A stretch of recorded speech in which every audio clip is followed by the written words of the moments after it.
আসেনি।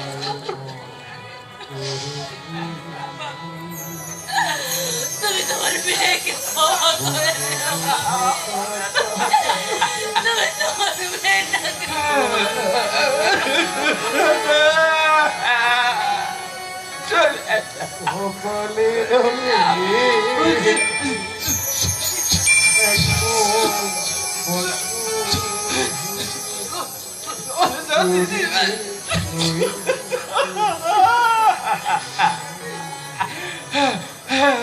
চল ওরে চল রে বোন চল, মায়া বাড়িয়ে লাভ কিরে, যেতে তো হবেই, তাড়াতাড়ি চল। চলে যা চলে যা চলে যাচ্ছি রে, চলে যাচ্ছি নীলুদা, এটা কই যাচ্ছে।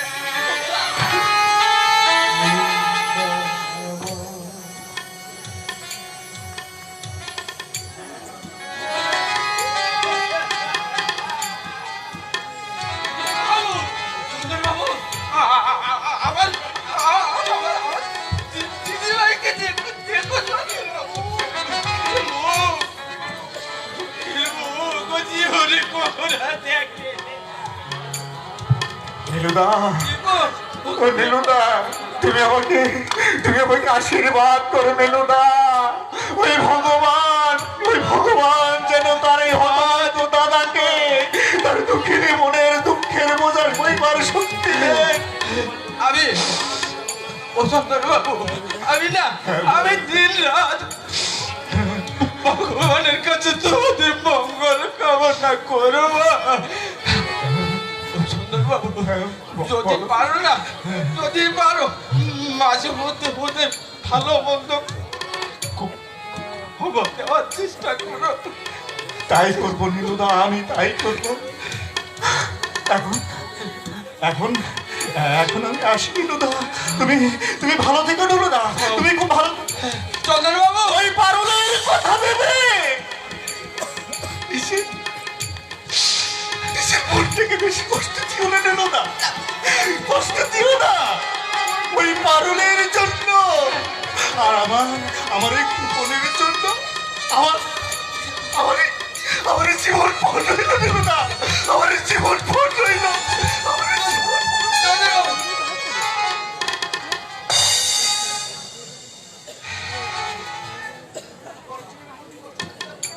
না না, পরের জন্য আমার মনকে আমি কষ্ট দিতে চাও কেন? সে আমার কে?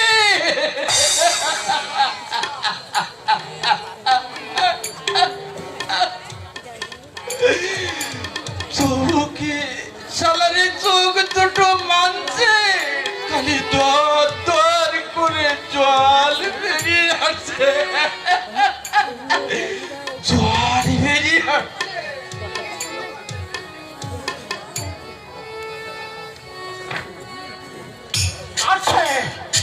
আর কিছুক্ষণ পরে আছে গুন্ডা রহিম আর কারু, মাত্র 250 টাকার বিনিময়ে আমার একটা বোঝা হালকা হয়ে যাবে। সর্বনাশ হয়ে গেছে কর্তাবাবু, সর্বনাশ হয়ে গেছে। কি হয়েছে নিলো? মানে বলছিলাম কি, মানে ওই দিদি ভাইকে না কোথাও খুঁজে পাবো না। দেখো ওই তার বিছানার তলা থেকে না এই চিঠিটা আমি কুড়িয়ে পেয়েছি। দেখুন তো দেখি চিঠি।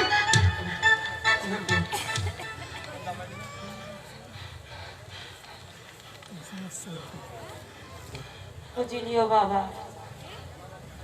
তোমার বংশ মর্যাদা পূর্ণ করতে চাই, আর আমার গর্বের সন্তানকে হারিয়ে আমি বাঁচতে পারবো না। তাই তোমাদের সবার অসুবিধাতে এই বাড়ি ছেড়ে আমি পারি। তুমি আমাকে ক্ষমা করো। ইতি তোমার হতভাগিনী মেয়ে পারু।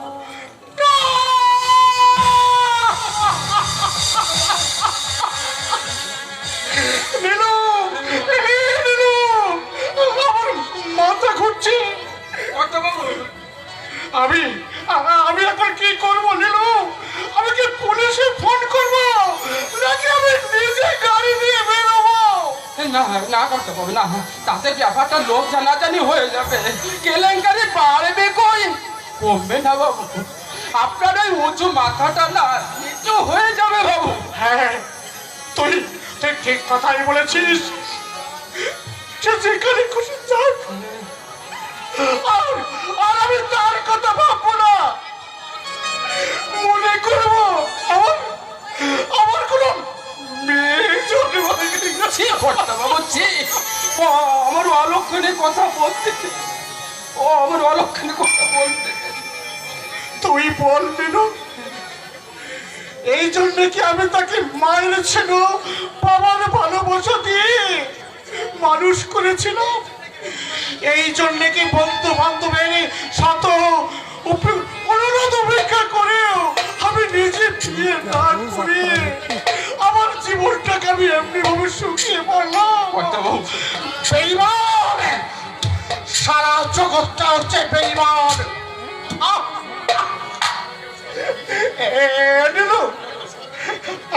আমাকে একটু আমার সবার ঘরে নিয়ে চল। আমার আমার পায়ের তলা থেকে মাটি সরে যাচ্ছে, আমার আমার গলাটা শুকিয়ে কাঠ হয়ে আসছে।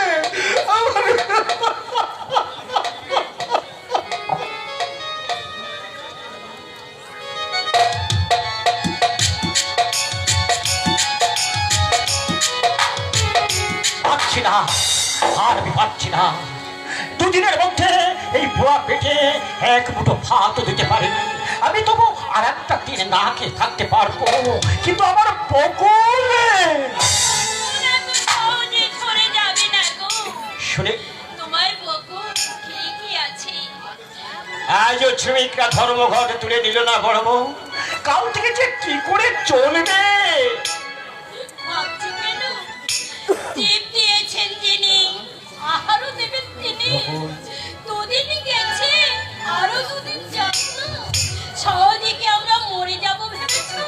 না বকুল না, এই অসুস্থ শরীরে আর আমি তোমাকে উপোস করে থাকতে দেব না। যেখান থেকে পারি, যেমন করে পারি, চাল আমি এনেছি দাদা। গভীরার মুখে শুনলাম দাদার কারখানায় ধর্মঘট চলছে, তাই তো আমি শুনে আমি চালটুকু নিয়ে এলাম। চাল দিয়ে আমাদের সাহায্য করতে এসেছিস না, কিন্তু না, না খেয়ে মরে গেলেও কারো দয়ার দাম নিয়ে আমি বেঁচে থাকতে চাই না। দাদা দাদা, সামান্য কিছু চালও তুমি আমার হাত থেকে নেবে না কেন দাদা? কি অপরাধ আমি করেছি তোমার কাছে? উত্তম রে, তোদের কোনো দোষ নেই রে, তোদের কোনো দোষ নেই, সব দোষ আমার আর বকুলে। বৌদি, বড় আশা করে আমি তোমার জন্য কিছু চাল ডাল নিয়ে এসেছিলাম, তুমিও কি আমাকে নিরাশ করে ফিরিয়ে দেবে বৌদি? মা কি কখনো ছেলেকে নিরাশ করে ফিরিয়ে দিতে পারে? পারে না। দাও, চাল দাও। বকুল, বাধা দিও না, পাগলের মনে ব্যথা দিতে আমি পারবো না গো। দাও পাগল, চাল দাও।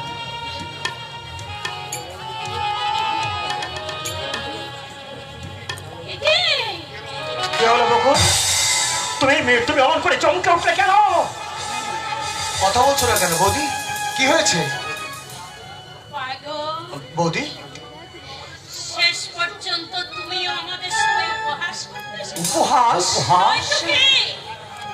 এক কাঠা জমি আমরা নেইনি, এক কাপড়ে আমরা বাড়ি ছেড়ে চলে এসেছি, তবুও তোমাদের শান্তি হয়নি। আজ দুটো অনাহারে মানুষের সামনে চাল বলে তুলে ধরেছ কিছু কাপড় আর বালি।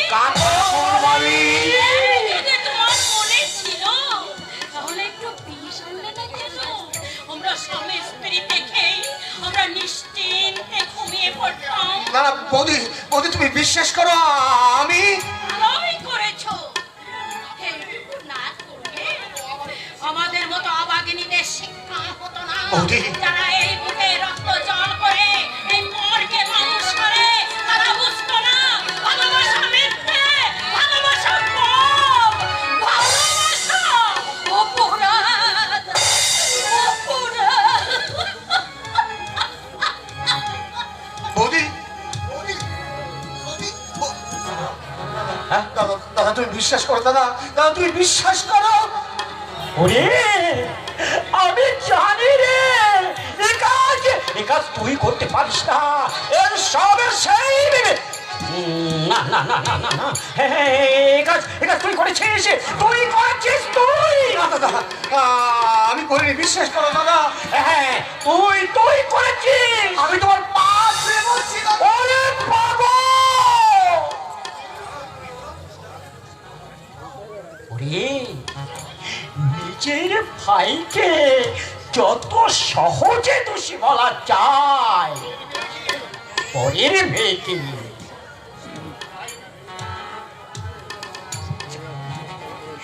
বলা যায় না, দোষী বলা যায় না। পরের মেয়ে, তাহলে তাহলে কি এই কাজ নীলিমার? নীলিমাই চালগুলো খুলে নিয়ে কাপড় বেঁধে দিয়েছে। কিন্তু কেন? তোমাকে বোঝাতে যে তোমার প্রতিটি পদক্ষেপের হিসেব আমি ভালোভাবে রাখতে জানি। সাহস তোমার দিনের পর দিন সীমা ছাড়িয়ে যাচ্ছে নীলিমা। শুধুমাত্র গৌতম সেনের ভাই বলে রক্তের সম্পর্কে অবমাননার ফল আমি তোমাকে দিচ্ছি না, নইলে নইলে শাস্তি তোমাকে আমি হাতে হাতে বুঝিয়ে দিতাম। রক্তের সম্পর্ক? স্ত্রীর বিছানায় যে বৌদিকে নিয়ে শুয়ে থাকে।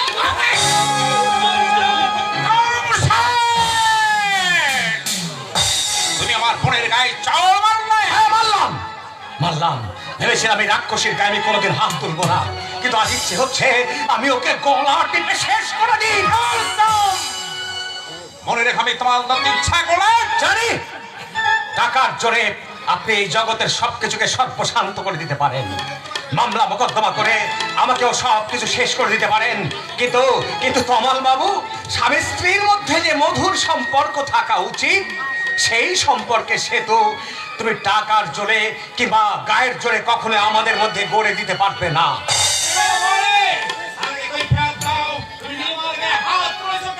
আমি তোমার জামাই, তোমার মাইনে করা চাকর নয় যে তুমি একটার পর একটা আমার কাছে কৈফিয়ত চাইবে আর আমি তোমার পায়ের তলায় বসে সেই কৈফিয়ত গুলো সব একের পর এক দিয়ে যাব। আমারও একমাত্র স্ত্রী, তার আগে তোমার এই বোনকে জিজ্ঞেস করো তো ভদ্রলোক, কেন কেন ভদ্র বাড়ির বউ হয়ে এই ভর সন্ধ্যাবেলায় সে হাট চালার উপর এসে বেহাপনা করছে? আমি একা আসিনি, দাদার সঙ্গে এসেছি। নীলিমা, প্রতিবেশী অনেকের স্ত্রীকে আমি দেখেছি নীলিমা, ওরা স্বামীর মুখে মুখে তর্ক করে না, ওরা তুলসী তলায় প্রদীপ জ্বালিয়ে স্বামী শ্বশুরের মঙ্গল কামনা করে, ভাসুর শ্বশুরকে তারা দেবতার মতো শ্রদ্ধা করে, কুলো কলঙ্কের ভয় ইচ্ছে মতো বাড়ির বাইরে বেরোয় না, ওরাই সত্যিকারের নারী, প্রকৃত কুলবধূ। তুমি কুলবধূর নামধারী কাল নাগিনী, তুমি নারী জাতির কলঙ্ক, অতিহীন মোনা, অসভ্য ইতর। বল দেখি, আমার সামনে আর একবার এই কথাগুলো বল দেখি। দাদা, ভেবেছিস বাড়িতে বেরিয়ে এসেছি বলি আমি ভুলে গেছি? না রে না, এখনো পৃথিবীর এক কোণে জীবিত অবস্থায় বেঁচে আছি।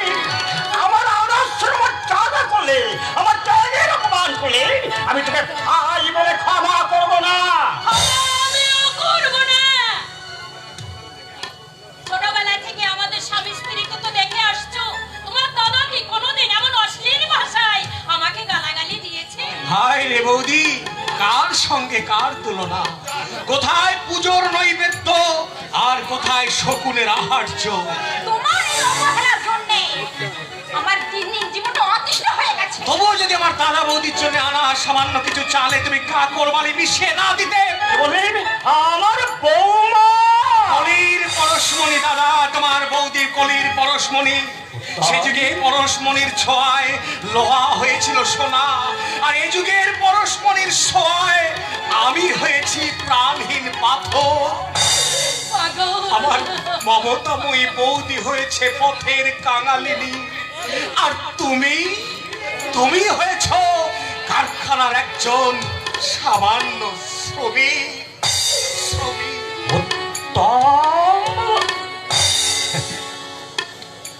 উত্তমের কথা তোমরা ছেড়ে দাও, একটু বদ্ধ পাগল। হ্যাঁ, তারপর তোমার ভাই কবে এলে বলো? আজ সকালে হ্যাঁ। এই জন্য আমি তোমাদের এখানে এসেছি। কি জন্য ভাই? বলছিলাম তোমরা এই হাট ছয় পড়ে থাকায় গায়ের সকলে ওকে দোষারোপ করছে। হ্যাঁ দিদি, হিংসুটে বউগুলো বলছিল আমার জন্য তোমরা নাকি ঘর ছাড়া হয়েছো। আচ্ছা তুমিই বলো তো দিদি, আমার কি দোষ এতে? না ভাই না, তোমার কোনো দোষ নেই, সব দোষ আমাদের এই ভাগ্যে। এখন কি করা যায় বলো তো গৌতমদা? সবাই যদি মিলাকে বসে আমি কি করতে পারি তাই বলো ভাই। কি উৎসব কি? হাটটা গায়ে মুখে তাই সবাই দেখতে পাচ্ছে, তাই ওরা আজে বাজে কথা বলাবলি করছে। তোমরা যদি হাত ছোড়া ছেড়ে বুকের গায়ে বা অন্য কোথাও চলে যেতে, তাহলে বোধহয় অন্যটা হতো না। বেশ তো, এই মুহূর্তে আমরা এই হাট ছোড়া ছেড়ে অনেকে দূরে চলে যাচ্ছি। রাগো না, তুমি অবস্থা যাবে কোথায়? তুমি খুবই দুর্বল হয়ে পড়েছো, তার উপর দুদিন কিছুই খাওয়া হয়নি। আরে বাজে বকছো কেন? না খেয়ে এ পর্যন্ত কজন মরেছে বলতে পারো? যদি কিছু মনে না করে গৌতমদা, এই 100 টাকা রেখে দাও। তা বলো ভাই, ভিক্ষে চাইতে পারলে আজ দুদিন আমরা উপোস করে থাকতাম না। মালিনীর চকের সেনা বংশের ছেলে আমি, কত খাটিয়ে খেতে জানি, কিন্তু কারণ দয়ার দান দিয়ে আমি বেঁচে থাকতে শিখিনি। থ্যাংক ইউ গৌতমদা, থ্যাংক ইউ।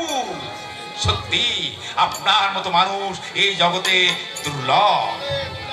তাহলে তোমরা ভিড় গায়ে চলে যাবো। আইনিরা চলে আয়। এখানে স্বামীর বাক্যবান আর সহ্য করতে হবে। গৌতমদা, হ্যাঁ তাহলে আমরা আসি। হ্যাঁ, নমস্কার। নমস্কার। নমস্কার দিদি, নমস্কার।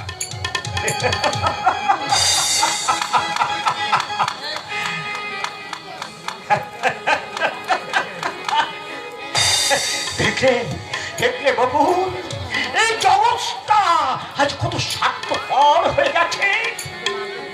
এই সন্ধ্যাবেলায় কে যাবে গো?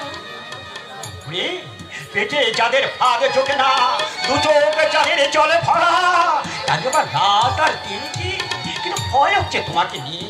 একে তো অসুস্থ শরীর, তার উপর এতটা পথা হাঁটাম। হ্যাঁ ঠিক আছে ঠিক আছে, তুমি এক কাজ করো, তুমি না হয় আমার উপর ভর দিয়েই চলবে। এই দুদিন কিছুই খাওনি, আমার ভর নিয়ে তুমি চলতে পারবে? না পারে, আমি তো আছি। কি না। গোপীনাথ, তোমাদের সাথী হব বলে আমি ঘরে আগুন দিয়ে পালিয়ে এসেছি। হ্যাঁ, আর আমি এখানে থাকবো না, ভিক্ষিও করবো না। যার জন্য আমি পরের দুয়ারে ভিক্ষে করতাম, আমার সেই একমাত্র ছেলে কদিন ধরে বসন্ত রোগে ভুগছিল। সে ভিক্ষে দিচ্ছে, মারা গেছে। সুন্দরদা, চলো বৌদি, এই সর্বনাশা গ্রাম ছেড়ে আমরা দূরে, বহু দূরে চলে যাই। ও রাম সীতা, চলে বাবা বসে, ওরে সঙ্গেতে চলিছে লক্ষণ, অযোধ্যা হইতে মরিহায়। রাম সীতা বনবাসে যায়, ও রাম সীতা চলে বনবাসে, সঙ্গেতে চলিছে লক্ষণ, অযোধ্যা হইতে মরিহায়। রাম সীতা বনবাসে যায়।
আমি মরি হায়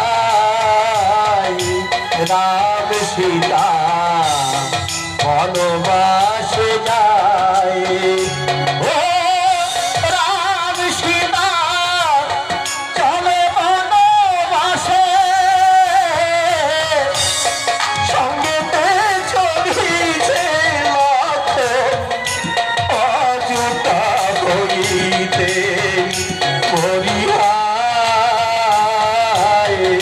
রাম সীতা বনবাসে যায়।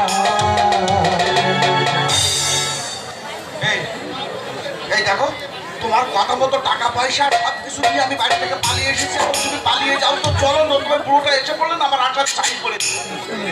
আমি তো তৈরি হয়ে এসেছি। কোনো চিন্তা করবো তো, আজকের এখনই এই মুহূর্তে তোমাকে কালীঘাটে নিয়ে গিয়ে বিয়ের ব্যাপারটা আমি চুকিয়ে ফেলবো। কথা খেলাপ করবে না। মায়েরি মা কালীর দেবী জীবনে কোনোদিন আমি কথা খেলাপ করি না, আজ কেন কথা খেলাপ করবো? আমার কথা যদি তোমার বিশ্বাস না হয় তাহলে আমি তোমার পা ছুঁয়ে বলবো। এই, করো কি করো কি? আমি বইয়ের পায়ে হাত দিলে পাপ হয়। আচ্ছা, তাহলে আমি তোমার মাথায় হাত দিয়ে বলছি, যে কথা আমি তোমাকে দিয়েছি সে কথা আমি অতি অবশ্যই রাখবো। তবে দেরি নাই। ওই বুড়ো আসার আগেই চলো চলো আমরা কেটে পড়ি। দুর্গা দুর্গা বলে। যুধিষ্ঠির ঘটকের চোখকে ফাঁকি দিয়ে পালিয়ে যাওয়া কি মুখের কথা? কে আমার দুধের পালালো? ও দাদু, আরে তুমি বলো না, কে আবার আপনার চোখকে ফাঁকি দিয়ে পালালো? আমি এখনই দেখে বাহ বাহ ফুটি বাহ, তোমরা দুজনে বেশ চালু মাল আছো দেখছি। কিন্তু আমি যে তোমাদের চাইতে বেশি চালু সেটা বোধহয় তোমরা জানো না। আপনি কি বলছেন দাদু? আরে দূর, কার কাছে নাকামি করছো? তোমাদের গোপন কথাবার্তা আমি দরজার আড়াল থেকে দাঁড়িয়ে সব শুনেছি। হ্যাঁ, ওই যে তবে যে তুমি বললে যে দমদমের দিকে রওনা হচ্ছ। এইটুকু না বললে তোমাদেরকে হাতে নাতে ধরতে পারতাম কি নাকি? আজ দাদুকে সাপ দেখিয়ে পালিয়ে যাবে নাকি? পারবে না। আজ তোমাদের আমি এমন সাজা দেব। ওগো ওগো আমি তোমার পায়ে পড়ি। ওই ওই ফটিক সাথে আজকে বললে তুমি রেহাই দাও। না, কেউ তোমরা রেহাই পাবে না। আজ দুজনকে আমি ওই প্রজাপতির আদালত দেখিয়েছি। প্রজাপতির আদালত?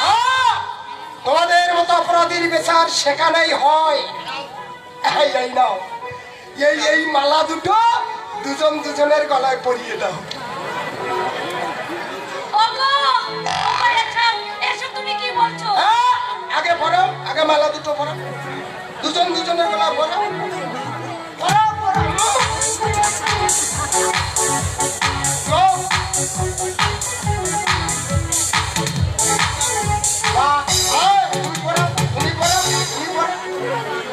আরে দূর, পড়াও না, আরে দূর, আরে পড়াও না, আরে দূর।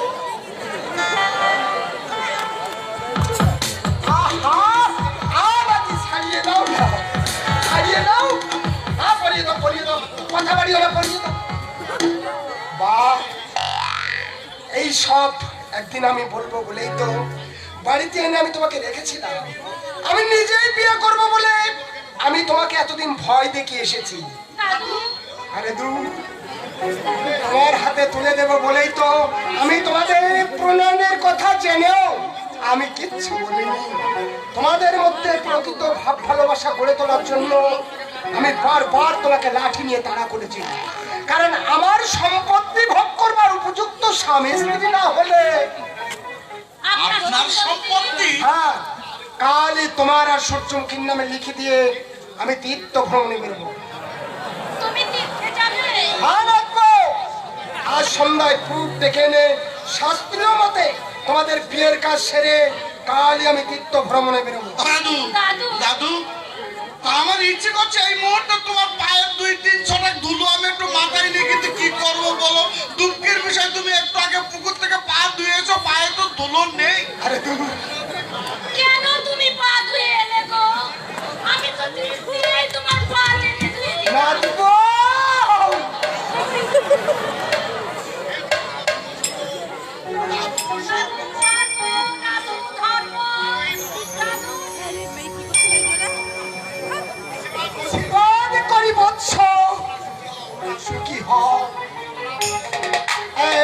দোষটা তাহলে সারা হয়ে গেছে।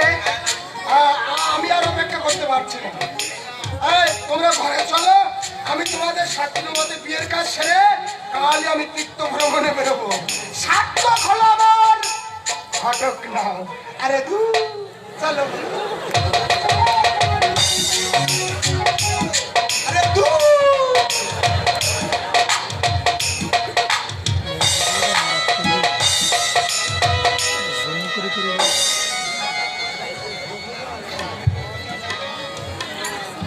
চলো, সব কিছুই তাই না আমার। তুমি শুধু বলো সেদিনের সেই ঘটনাটা। সম্পূর্ণ মিথ্যে। আমার ছোট বউ ওষুধের সাহায্যে তোমাকে অজ্ঞান করে উত্তমের পাশের বিছানায় শুইয়ে দিয়েছিল। এতদিন পরে আমি শান্তি পেলাম। এতদিনে আমার দুর্ভাবনার বোঝাটা আমার বুক থেকে নেমে গেল। কিন্তু কিন্তু আমার পাগল এখনো আসছে না কেন? গোপীনাথ সেই কখন গেছে পাগলকে ডাকতে? আমি যে আর জেগে থাকতে পারছি না। আমার যে বড্ড ঘুম পাচ্ছে, আমার বড্ড ঘুম। বকুল, বকুল, তুমি আর কথা বলো না, তোমার খুব কষ্ট হচ্ছে। তোমার বকুলে যে ঝরে যাওয়ার সময় হয়েছে গো। বকুল, আমার কথা ভেবে তুমি মনকে কষ্ট দিও না গো। শুধু পাগলের সঙ্গে শেষ দেখাটা।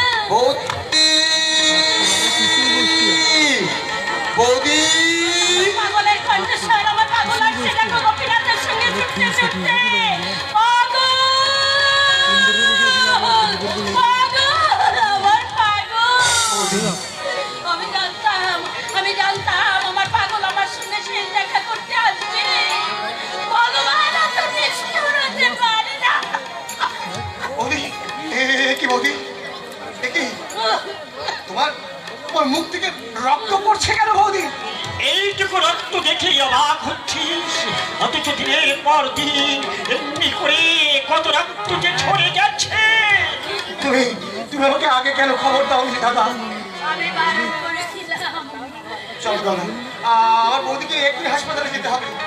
আমার পাগল নিয়তির আর শিওরে বসে চিরনিদ্রার গান গাইছে।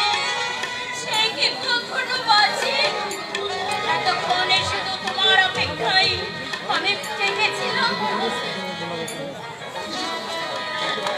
আমি মরে গেলে তোমার দাদাকে তুমি ঘরে ফিরে নিয়ে যেও। ও রান্না বান্না করতে পারে না। ছোট বউকে বলো ও যেন দয়া করে তোমার দাদাকে দুটো রেঁধে বেড়ে দেয়। ওর যে এই জগতে আর কেউ রইল না। বৌদি তুমি চুপ করো, বৌদি তুমি চুপ করো। চোখের জল ফেলছো কেন আমি তো তোমার ছেলের কাছে যাচ্ছি। আমি তোর মনের দুঃখ ঘুচাবো। আমি তোর পা হবো। বকুল, তুমি স্থির হও। বৌদি ওগো, তোমরা আমায় ধরো। গোপীনাথ, পাগল, তোমরা আমার কাছে এসো। চুলের মুঠি ধরে টানছে। পাগল, পাগল, গোপীনাথ, আমি দেবতা। বৌদি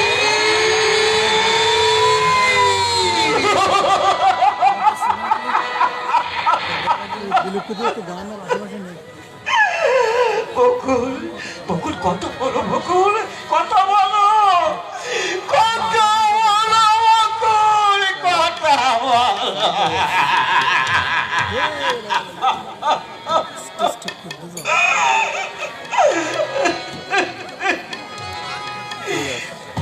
হয়েছে, খুব ভালো হয়েছে।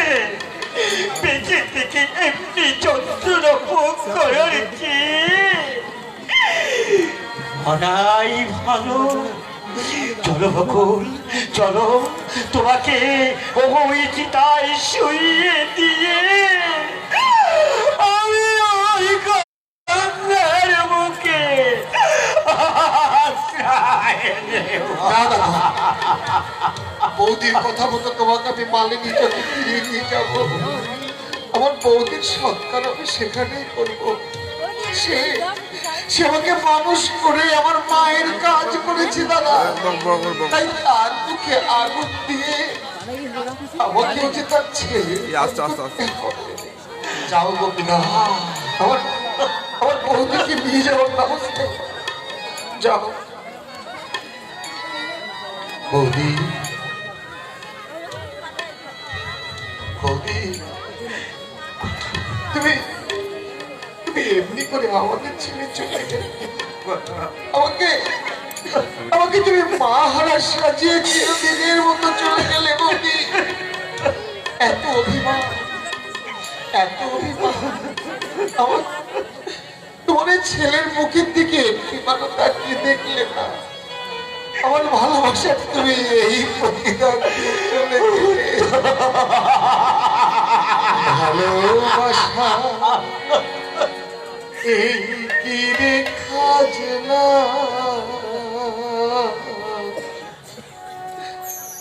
ভালোবাসা এই কি রে খাজনা, দিয়ে পাখি আনে পাখি যতই ডাকি আর ফেরে না। ভালোবাসা এই কি রে খাজনা, ভালোবাসা এই কি রে খাজনা।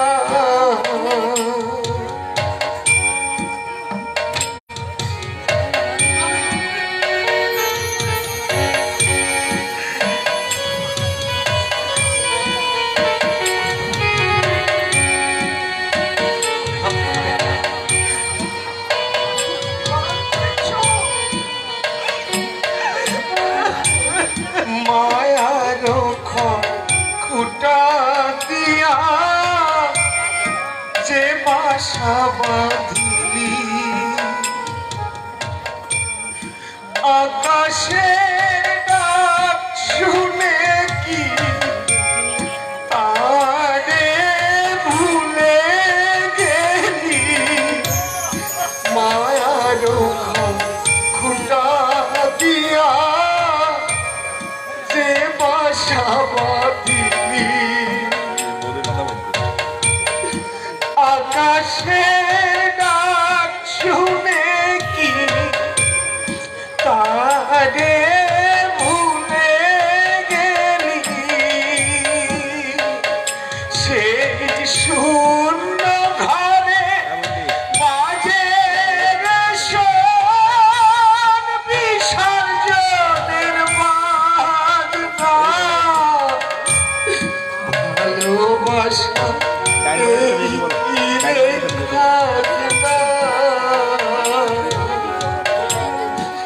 ভালোবাসা এই কি রে খাজনা।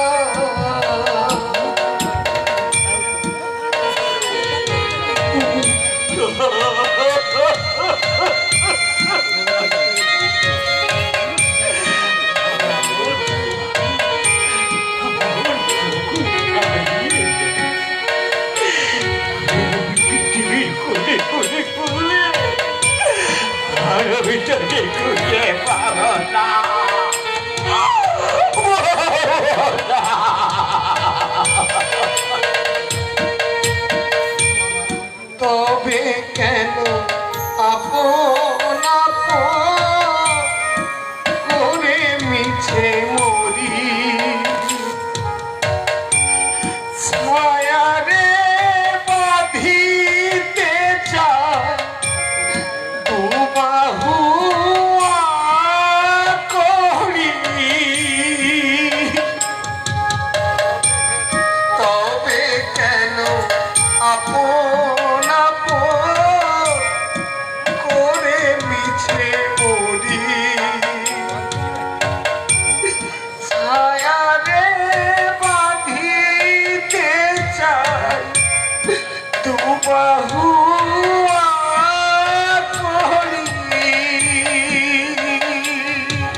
ভালোবাসা এই কি রে খাজনা, ভালোবাসা এই কি রে খাজনা, বিফল স্বপ্ন নিয়া অচেনা আকাশে উড়ে উড়ে ডানা যেত অবসরে আসে, বিফল স্বপ্ন নিয়া অচেনা আকাশে উড়ে উড়ে ডানা যেত অবসরে আসে, একবারও ঘরের কথা তোর কি মনে হয় না, ভালোবাসা রে কি রে খাজনা, ভালোবাসা কি রে খাজনা।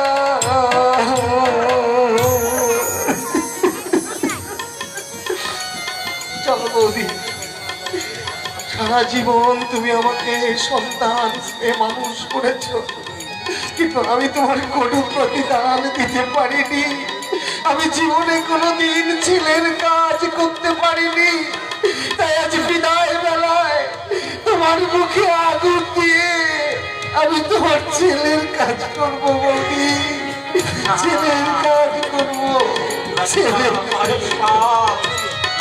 আমার বল বুদ্ধি ভরসা সব শেষ হয়ে গেছে।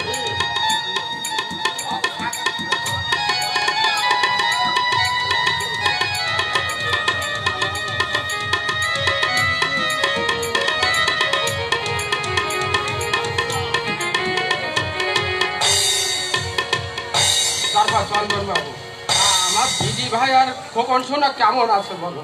খোকন ভালোই আছে নীলুদা, কিন্তু কিন্তু তোমার দিদি ভাইয়ের ভয়ানক বিপদ। বিপদ? হ্যাঁ নীলুদা, একটা ট্যাক্সি অ্যাক্সিডেন্টে তার মাথা কেটে গিয়েছিল। হ্যাঁ চন্দন বাবু, হ্যাঁ, আমি তাকে ডাক্তার ডেকে আমার এই নিজের দেহে রক্ত দান করে তাকে সুস্থ করে এনেছি, কিন্তু আমার আর ওই খোকনের সামান্য রোজগারে তার ওষুধপত্র পত্রের খরচ তুলে উঠতে পারছি না, তাই পারুল কিছু টাকার জন্যে আমাকে তোমার কাছে পাঠিয়েছিল। তুমি তুমি কিছু চিন্তা করো না নীলুদা, আমি মাস দুয়েকের মধ্যে সব টাকা তোমাকে সব দিয়ে দেবো। কিন্তু আমার কাছে যে এখন কোনো টাকা নেই। এক সপ্তাহ আগে না আমি কর্তা বাবুর কাছ থেকে 400 টাকা নিয়ে বাড়ি পাঠিয়ে দিয়েছি। তাহলে এখন দেখছি চুরি ছিনতাই ছাড়ার কোনো উপায় নেই। না না চন্দন বাবু, এমন কাজ করে নিজের বিপদ থেকে যেন তুমি জেল হাজতে গেলে দিদি ভাইয়ের আপন বলতে আর কেউ থাকবে না। দাঁড়া, কর্তা এখন ঘুমোচ্ছে, এখন তার বিছানার তলা থেকে আরাম চেঁচে চাবি নিয়ে কি চুরি করবে নীলুদা? কুড়িয়ে পাওয়া বোনের জন্য তুমি যদি দেহে রক্ত দিতে পারো, কোলে পিঠে করে গড়ে তোলা দিদি ভাইয়ের জন্য আমি কেন চুরি করতে পারবো না? পারবো, পারবো চন্দন বাবু, নিশ্চয়ই পারবো। কর্তা জানতে পেরে যদি আমাকে পুলিশে যায়, আমি হাসতে হাসতে জেলে যাব। যদি চাকরি থেকে দূর করে দেয়, আমি দেশে গিয়ে আমি হাল চষে খাবো। তবু দিদি ভাইয়ের দুঃখের কথা শুনে না আমি চুপ করে বসে থাকতে পারবো।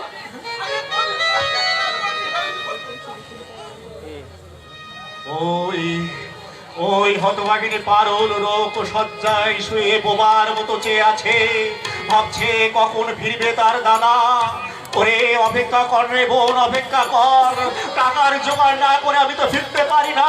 ওই নীলুদা যদি টাকা দিতে পারে ভালো, নইলে আমাকে অন্য পথে পা বাড়াতেই হবে।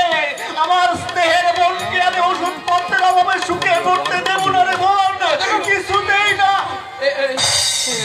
এই না 200 টাকা না, আমি আরামসে থেকে চুরি করে এনেছি।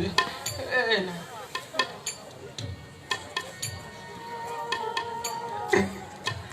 নীলুদা, নীলুদা, নীলুদা, তুমি মানুষ নাও। নীলুদা, তুমি যে দেবতা। চন্দন বাবু, না, আমি যে চাকর, দেবতা তুমি। নইলে পরের জন্য কেউ দেহের রক্ত দান করতে পারে চন্দন বাবু। পর যে আমার কাছে অতি আপন হয়ে উঠেছে নীলুদা, চন্দন বাবু, আমার আত্মার আত্মীয় হয়ে জড়িয়ে পড়েছে আমার সমস্ত জীবনের সঙ্গে। চন্দন বাবু, তুমি সে শিক্ষিত ভালো কত বাবুর ঘুম ভাঙার সময় ও হ্যাঁ, ভালো কথা। খোকন বেশ বড় সড়ো হয়ে উঠেছে, দেখতে না আবার দেখতে পারিস হাত কোথায় গেলে দেখতে পাবো বলো তো?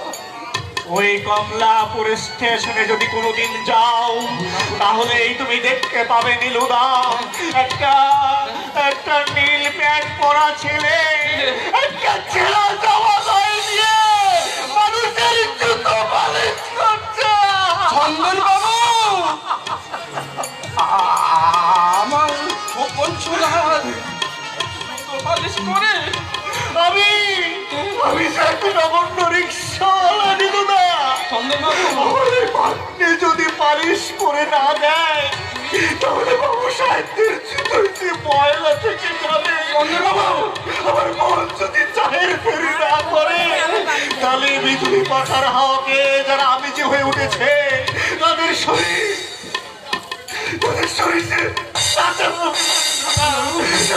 চন্দন বাবু, চন্দন বাবু,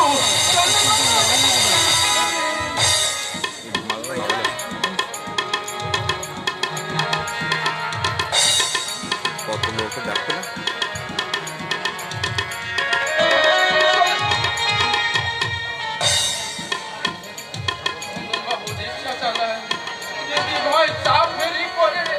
খোকন শোনা ভগবান, এ কথা শোনবার আগে আমার বড় হলো না কেন? এত সহজে আমাদের যে মৃত্যু হবে না রে নীলু। কর্তা বাবু, তোর হাতে আয়রন সিস্টেম চাবি। হ্যাঁ কর্তা বাবু, আমি আপনার ওই আরামসেস থেকে না 200 টাকা চুরি করেছি কর্তা বাবু। চুরি করেছিস? হ্যাঁ কর্তা বাবু।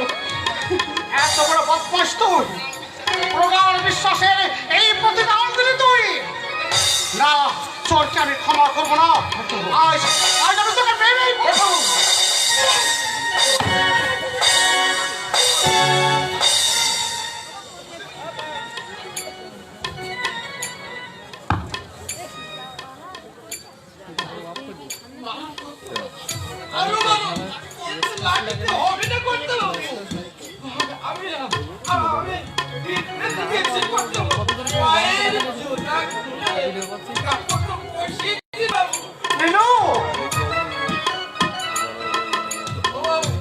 বাড়ি থেকে চোর করেছে,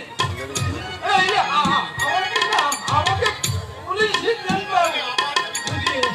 আমার যদি কোনোদিন চন্দন বাবু ওই দিদি ভাইয়ের জন্য চাইতে আসে, আমার বাবু এমনি করে চুরি করতে বাধ্য। কি বললি? তো দিদি ভাই মানে পারণের জন্য তুই চুরি করেছিস? কি বলবো করতে বাবু, খুলে বিক্রি করে যাকে বড় করেছি তার দুঃখের কথা শুনে কি আমি কাঁথা গুটিয়ে বসে থাকতে পারি বাবু? এই অন্তভাগা, তুই 200 টাকা কেন, তুই 2000 টাকা দিতে পারলি না? আমি তোকে মেরেছি। এই রে, এই লাঠি দিয়ে তুই তুই আমাকে হত্যা করে মার। এই আমি পেট পেতে দিচ্ছি। না বাবু, না, তাকে পারি বাবু। আমি আমি যে চাকর বাবু, মনিবের চোতলাতে খাওয়ার জন্যই তো আমাদের চাকরি বাবু।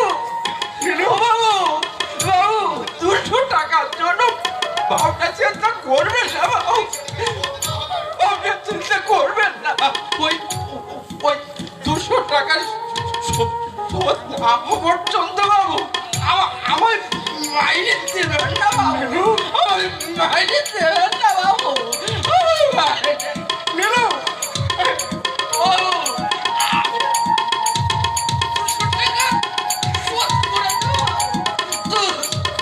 দিদি ভাইয়ের দুঃখ আমি সহ্য করতে পারবো না। না রে নীলু, না। ওরে ওরে হতভাগা, তোকে তোকে ওই টাকার শোধ দিতে হবে না রে। তুই শুধু একটিবার বল, কোথায় আছে আমার মামনি? আমি তাকে এনে আলাদা বাড়ি করে দেব, তার নামে ব্যাংক ব্যালেন্স করে দেব। যে আমি তাকে ছেড়ে থাকতে পারছি না রে নীলু, থাকতে।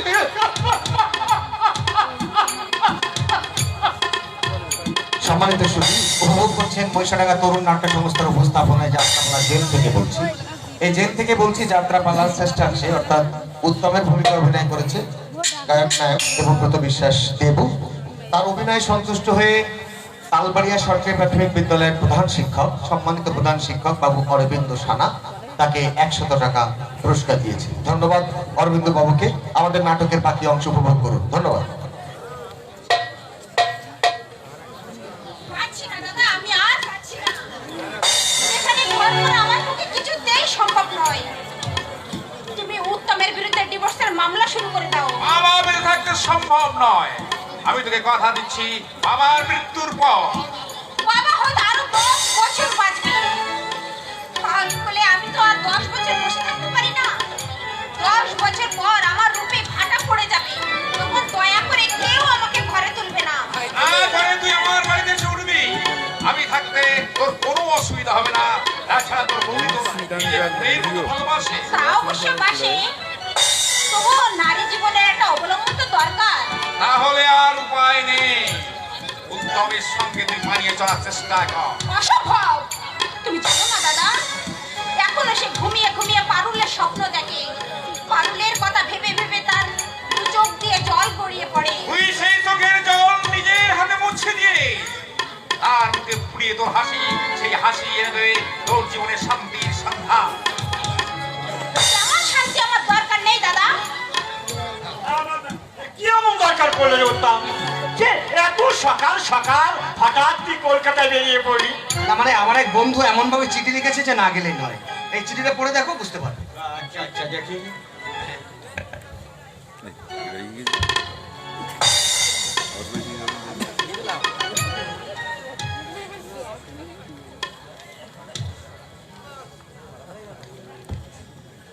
মাই ডিয়ার উত্তম, কয়েক বছর আগে ঢাকার বুকে আমি একটি সোনার গোলাপ কুড়িয়ে পেয়েছিলাম।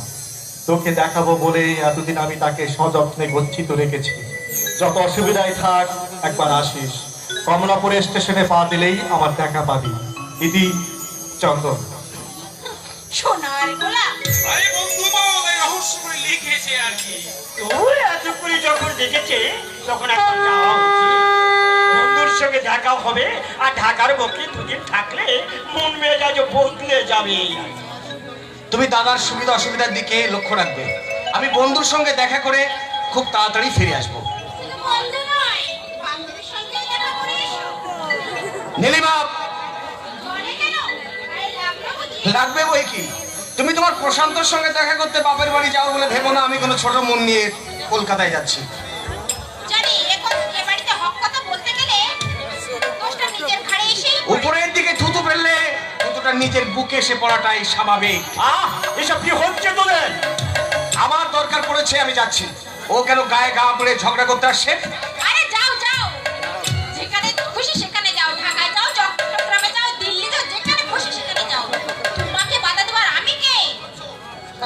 বিশ্বাস করছো? তা কি আর পারি? যতই হোক তুমি আমার স্বামী দেবতা আর আমি তোমার দাসী।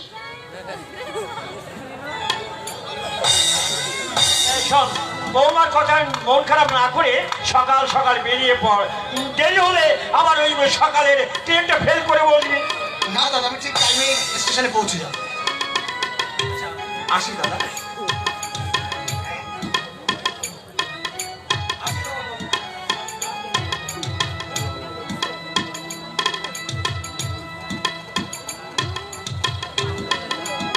দুর্গা দুর্গা দুর্গা দুর্গা, যাত্রা শুভ হোক, যাত্রা শুভ। হ্যাঁ কিছু বলবে ভাই? এত করে তোদের মনের ঐক্য স্থাপন করা গেল না। সব সব আমার এই দুর্ভাগ্য। আমার মনে হয় তুমি বাড়িতে ফিরে আসায় লীলা মনে মনে অসন্তুষ্ট হয়েছে।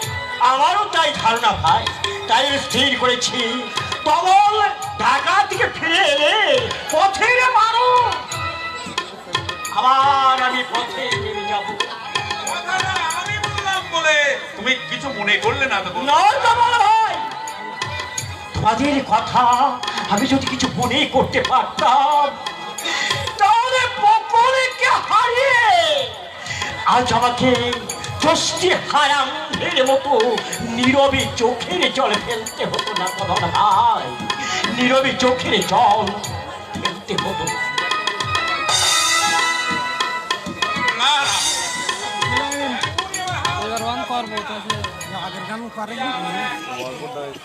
যে কোনো উপায়ে তার সুখ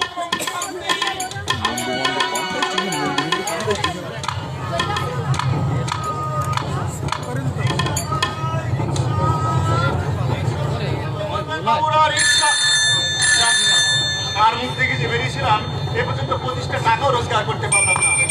ওই ওই তো লোকাল ট্রেন এসে থামলো, দেখি একটা প্যাসেঞ্জার পাওয়া যায় কিনা।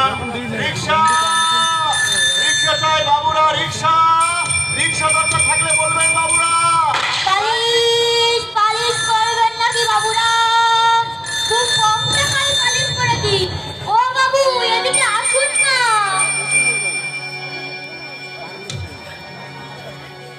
পালিশ চাই বাবু, পালিশ। গরম গরম চা।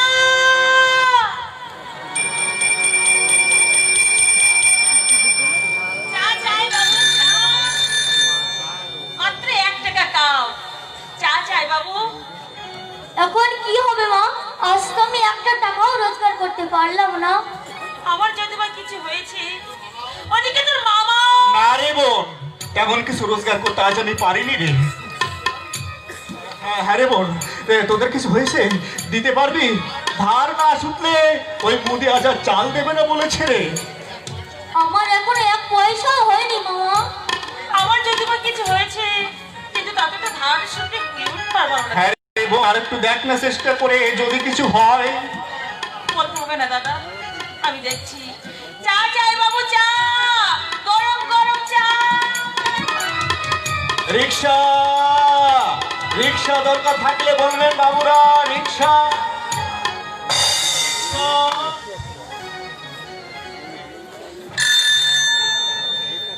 এই যে রিক্সাওয়ালা, তুমি বলতে পারো এখানে চন্দন নামে কেউ?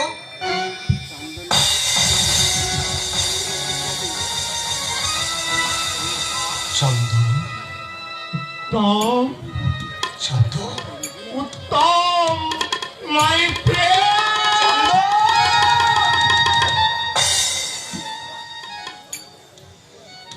চন্দন? এই চন্দন, আমি কি দেখছি? কাকে দেখছি?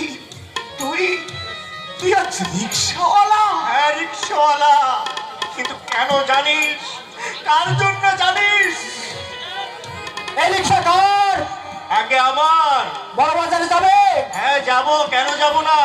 নিশ্চয় যাবো, আপনি একটু দাঁড়ান, আমি এক্ষুনি আসছি বাবু। হ্যাঁ উত্তম, তুই এখানে একটু দাঁড়া, আমি খুব তাড়াতাড়ি ফিরে আসছি। খোকন, মানিক আমার, তুই তুই এই বাবুর কাছে থাকিস মানিক, আমি বেশি দেরি করবো না রে, আমি যাবো আর আসবো।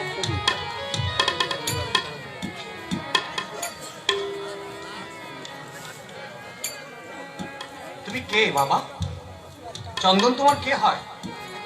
কি হলো, কথা বলছো না কেন বাবা? আমাকে দেখে ভয় করছে? না, তাহলে কি হয়েছে? এ কি, তোমার চোখ দিয়ে জল পড়ছে কেন? ছি বাবা, কাঁদতে নেই। বলো, কি নাম তোমার? কে তুমি? আমি এই শহরে আমি যে এক গরিব পালিশালা বাবু, এই শহরে আমি যে এক গরিব পালিশালা। কত বাবুর জুতো পালিশ করি সারা বেলা, এই শহরে আমি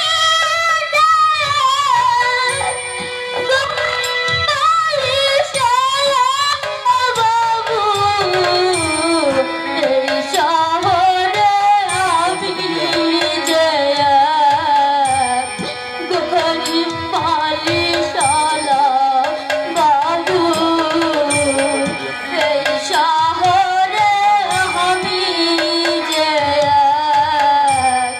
গরিব পালিশালা।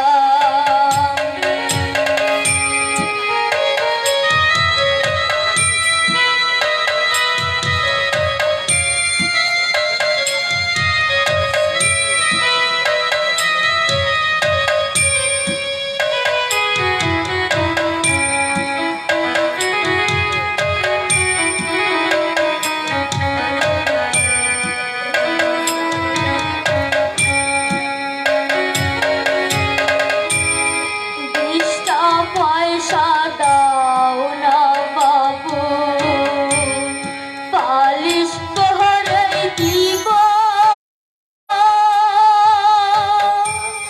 তোমাদের এই দর তারা, বেজান রাখা লাগো। তোমরা আমার বাবা, তোমরা আমার বাবা, মিঠা ক্ষুধার জ্বালা বাবু, গরিব পালিশালা বাবু, এই শহরে আমি যে গরিব পালিশালা বাবু, এই শহরে আমি যে গরিব পালিশালা। এই নাও, তোমার গানের বকশিস 10 টাকা। না বাবু, বকশিস আমি নিই না, মা বলেছে কাজ করে পয়সা রোজগার করতে। ও তাই বুঝি? আচ্ছা ঠিক আছে, তুমি তাহলে একটা কাজ করো, আমার জুতোটা পালিশ করে দাও, তাহলে তোমার মায়ের আদেশও পালন হয়ে যাবে। এই নাও। আমার পালিশের দাম তো 10 টাকা নয় বাবু, মাত্র 3 টাকা। ও আচ্ছা তাই বুঝি। আচ্ছা ঠিক আছে, তাহলে তুমি আমার ব্যাগটাও পালিশ করে দিও, তাতে তোমার আরো বাকি কিছু টাকার কাজ হয়ে যাবে। এই নাও ধরো। আচ্ছা ঠিক আছে বাবু।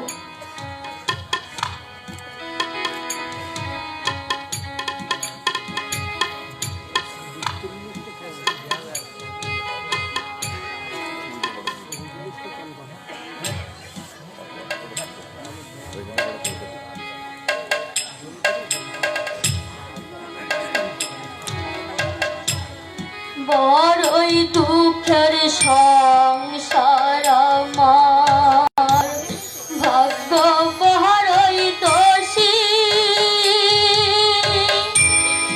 এক বেলাতে অন্ন জোটে, এক বেলা উপোসী, চোখের জলে জল ভরে, চোখের জলে জল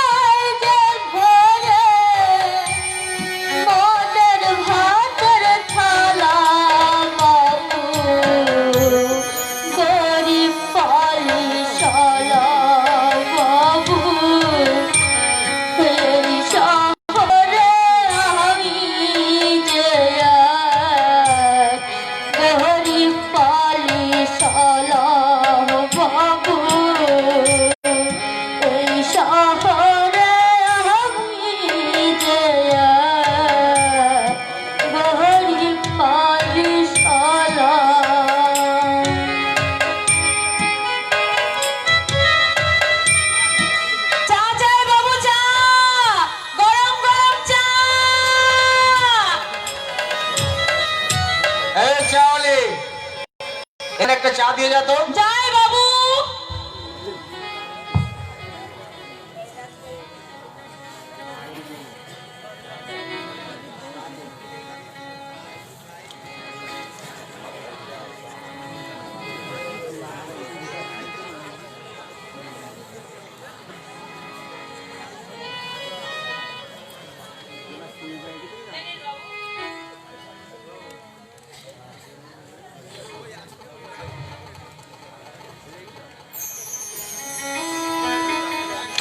কত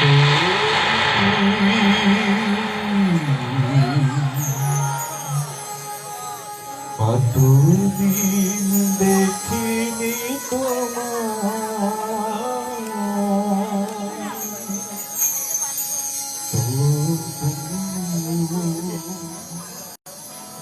মনে পড়ে তবে ছায়া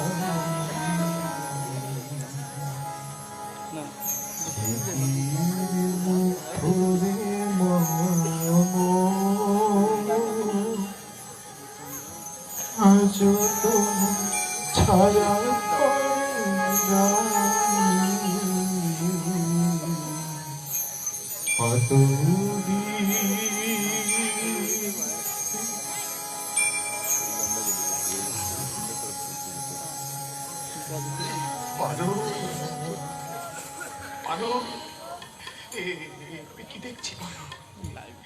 আমি কাকে দেখছি? আমি কি দেখছি? তুমি আজ স্টেশনে চা বিক্রি করছো?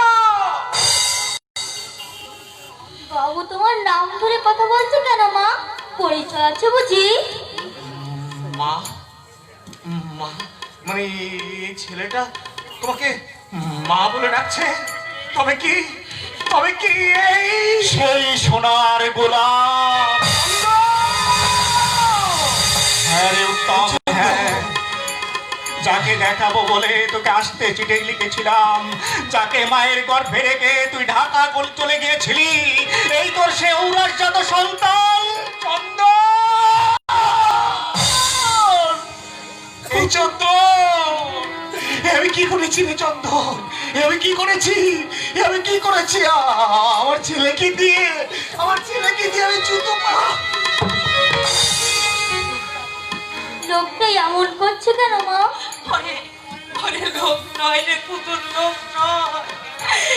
যাকে দেখবার জন্য তুই আমার গলা জড়িয়ে ধরে বলতি, ওরে এই তোর সেই বাবা। তুমি আমার বাবা? আরে মানে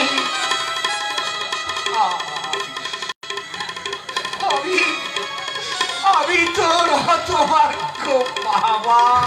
বাবা মানে আমি মাকে কতবার প্রশ্ন করেছি, সবার বাবা আছে, আমার কেন বাবা নেই? মা বলতো আছে, সময় হলে সে নিশ্চয়ই চলে আসবে। এতদিনে বুঝি তোমার সময় হয়েছে, তুমি তাই এসেছো?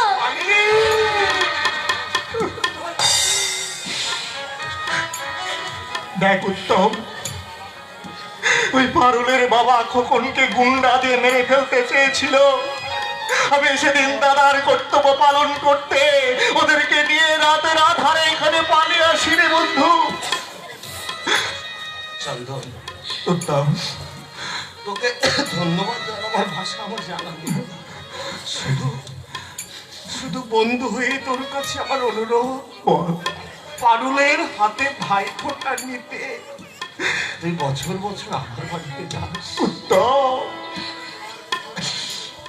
তুমি আমাদের তোমার ঘরে নিয়ে যাবে বাবা? আরে মানে তুমি খুব বড় লোক না? এখানকার মতো তোমাদের বাড়িতে খাওয়া পড়ার কষ্ট হবে না? আরে মানে আর আমি তোদের কোনো কষ্ট করতে দেবো না। চন্দন, বল উত্তম। আজই আমি তোর বাড়ি নিয়ে যেতে চাই। মানে তোর কি কোনো আপত্তি আছে? আরে না, আপত্তি কিসের রে ভাই? তুই এদের উপযুক্ত মর্যাদা দিয়ে তোর বাড়িতে নিয়ে যাবি, এত আনন্দের কথা রে। পারুল, তোমার স্ত্রী আছে, তোমার সন্তান সম্পত্তি। সন্তান? পারুল, সন্তানের মুখ এই আমি প্রথম দেখলাম পারুল। আর স্ত্রীর কথা বলছো, দুটো স্ত্রী কি কারণ নেই?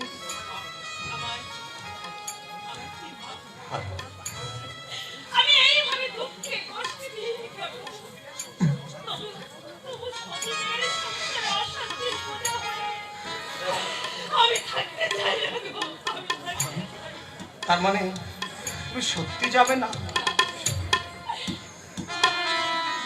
আমার অনুরোধ আমি রাখতে পারলাম না। পারুল, বেশ যাও কিনা আমিও দেখছি।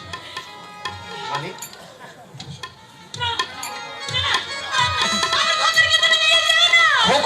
তোমার একার নয় পারুল, আমারও একমাত্র সন্তান। হারিয়ে যখন একবার পেয়েছি, পেয়ে আমি তাকে আর হারাতে চাই না পারুল, আর হারাতে চাই না, আর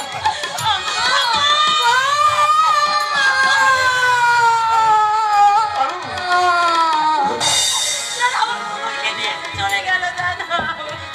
ওরে ওরে পাগলি, নিয়ে যাবে না।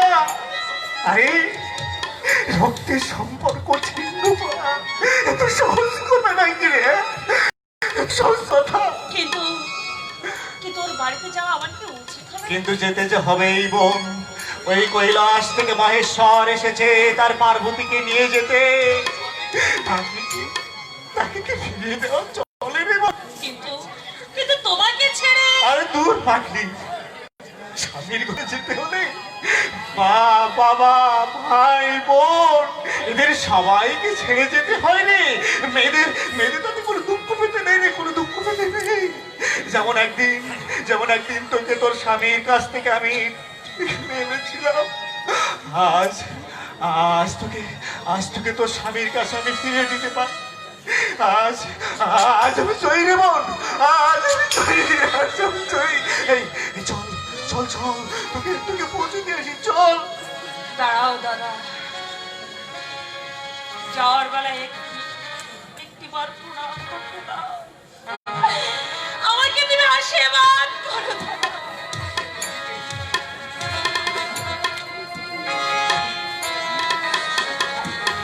আমাকে তুমি আশীর্বাদ করো।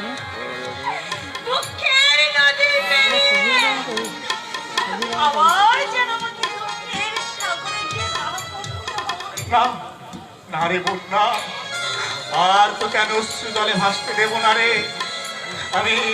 আমি ঈশ্বরের কাছে দিন রাত তোর মঙ্গল কামনাই করবো রে বোন, আমি তোর মঙ্গল কামনাই করবো। আমার স্বামীর ঘরে যাওয়ার খবরটা তুমি বাপিকে দিয়েছো। বাপি শুনলে নিশ্চয়ই খুশি হবে। আর বাপি যদি যেতে চায় তাকে তুমি সঙ্গে করে মালিক চোখে নিয়েছি। আমি চাতুকিরের মতো তোমাদের আশা পথে বসে থাকবো দাদা।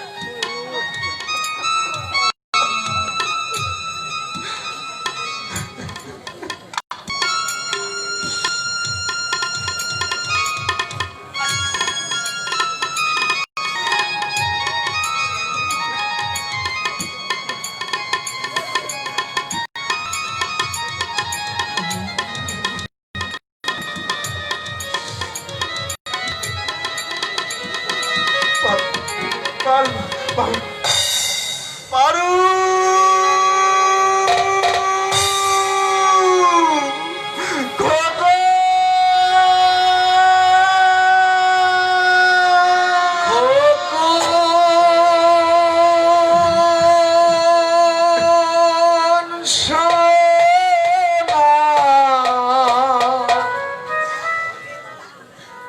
চাঁদের কোনা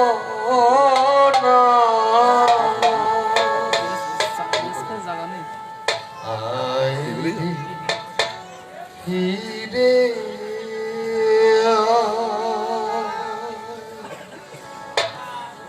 আয়।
তুই আমাকে ক্ষমা করে দে।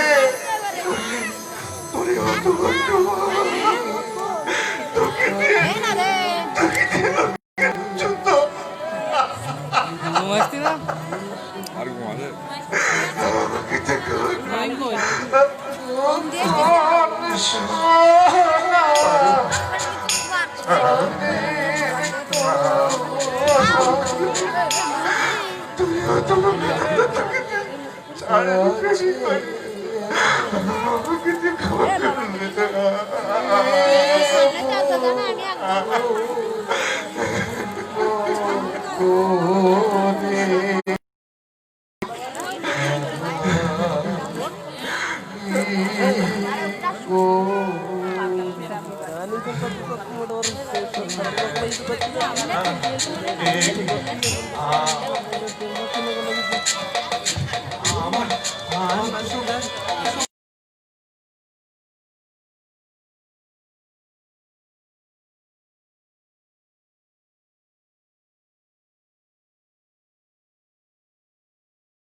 হাতের তীর ছোঁবার আগে যেন না যায়।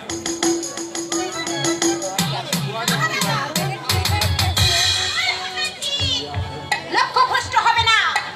গলা জলে যখন আমি নেমেছি, অথই জলে নেমে দেখবো ঝিনুকের বুক চিরে মুক্ত আমি আনতে পারি না।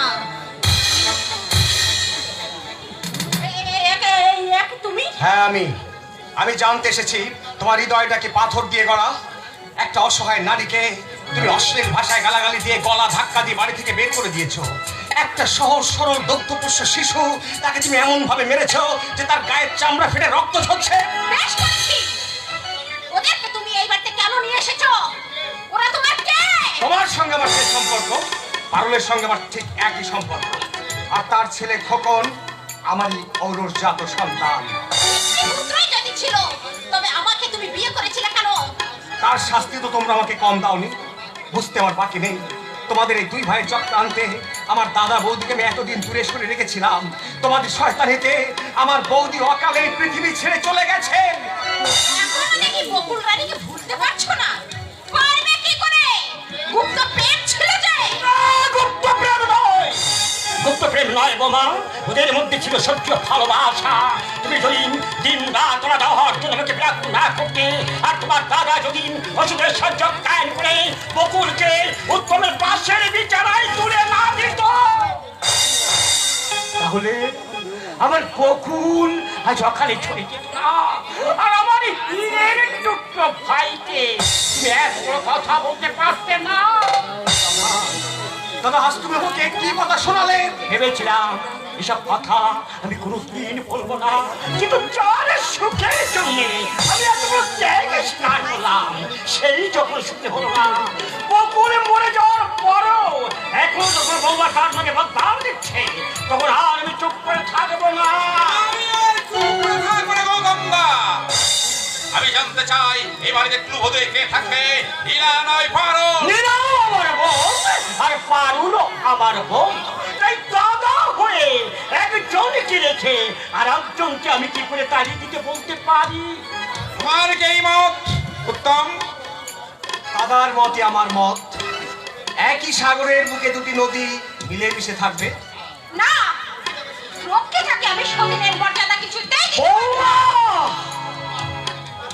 এতদিন আপনার বৌমা আপনাকে দেবতা জ্ঞানে শ্রদ্ধা করত, কিন্তু আজ দেখছি আপনার সবচেয়ে বড় পরিচয় আপনি একটা চরিত্রহীন, একটা ঠক, একটা প্রমাঞ্চ।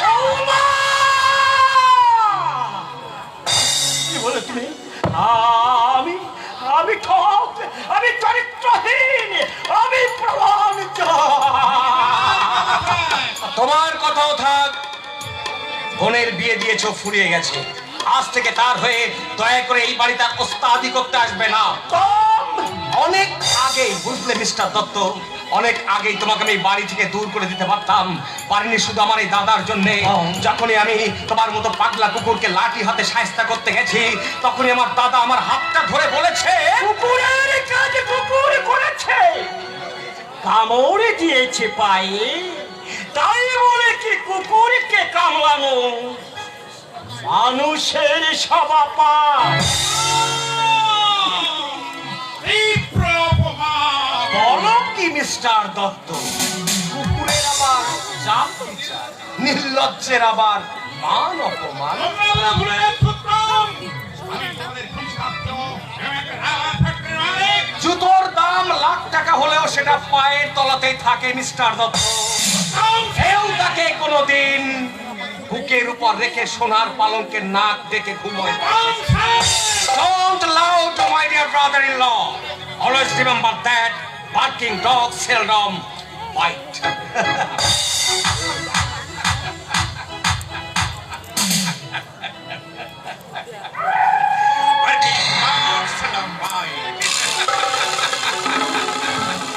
যে কুকুরে ঘিউ ঘিউ করে সে কামড়াতে পারে না, এই কথাটা তোমার ক্ষেত্রে প্রযোজ্য উত্তম সেন। কারণ চিরকাল আমি কামড়ে এসেছি, আর সেই কামড় তোমরা সহ্য করে এসেছ, আর সহ্য করবেও চিরকাল।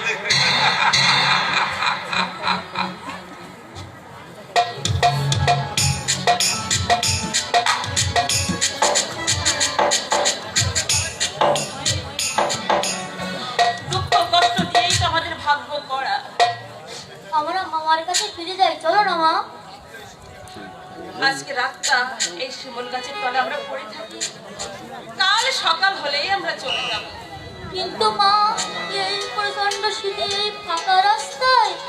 ভয় নেই বাবা, আমি আমার কোলের মধ্যে তোকে লুকিয়ে রাখবো। আয়।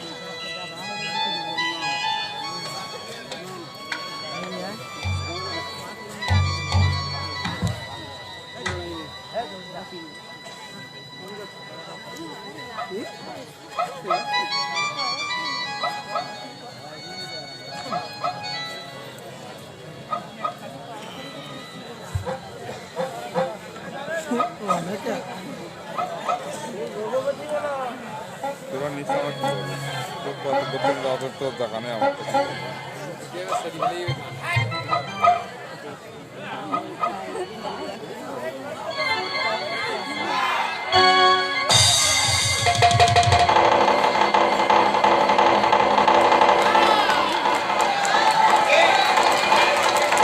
তোমার কাজের বাধা আজ আমাকে আটকাতে পারবে না। এই ছুরি দিয়ে এই আগাছা দুটোকে আমি শেষ করে দেব। খবরদার নীলিমা, ফেলে দাও বলছি ছুরি। না, দেখা যাক। আয়, এই কুলোটা মায়ের জরজ সন্তান। আগে তোকেই আমি না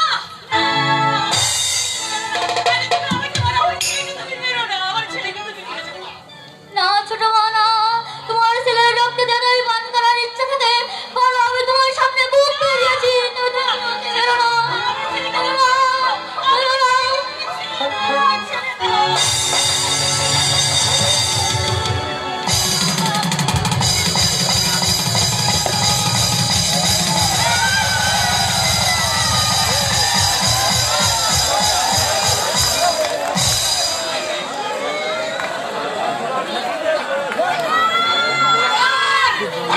ওই কোথায় মারার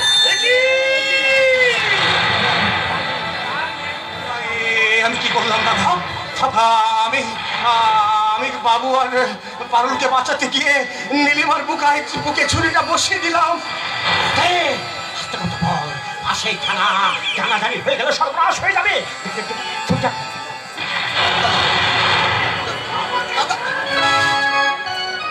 দাদা দাদা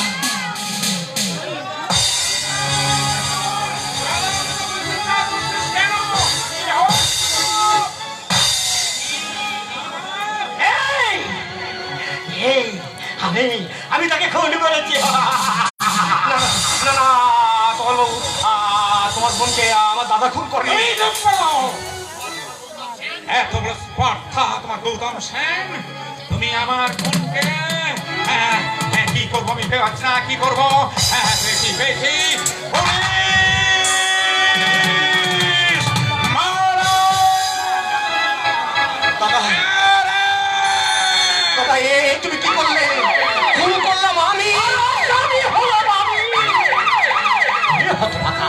তোর তো অনেক করেছি, এই সেই যে জীবনে এসে যদি এইটুকু না করি তাহলে বকুলের আত্মাকে আমাকে ক্ষমা করবে না।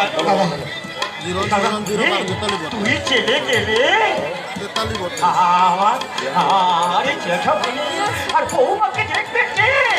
আমার নিঃসন্তান ওই জেল হাজত আমার উপযুক্ত স্থান। দাদা দাদা দাদা খুন আমি করেছি, সাজা আমি ভোগ করব। আমি পুলিশের কাছে সব কথা স্বীকার করবো। তাহলে তুই আমার মাথা খাস। তোদের জন্যে আমি অনেক করেছি, সেটুকু না করে আমার পুকুলে কাছে আমাকে ক্ষমা করবে না, ক্ষমা করবে না। দাদা তোরা সুখী হওয়া, তোরা সুখী করে আমার বকুল সুখী হবে। জেঠুমণি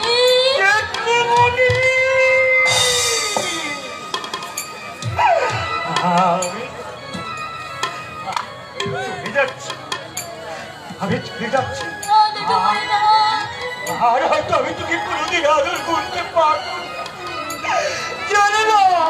এই জীবনে আর তোর সঙ্গে আমার দেখা হবে না।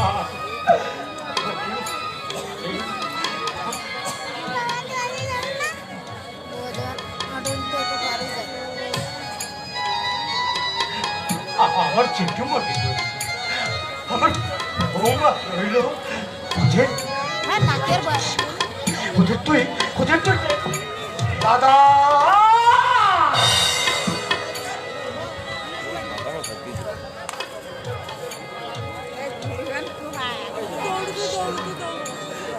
দেরি আছে না, তোদের পথের অন্তরায় আজ দূরে সরে গেছে, আর তোর কোনো দুঃখ থাকবে না।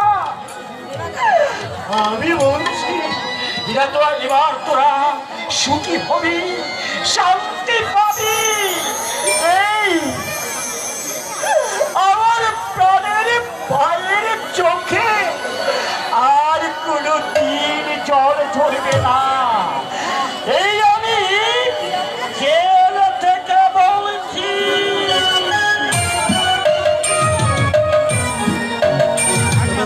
এতক্ষণ আমাদের সাথে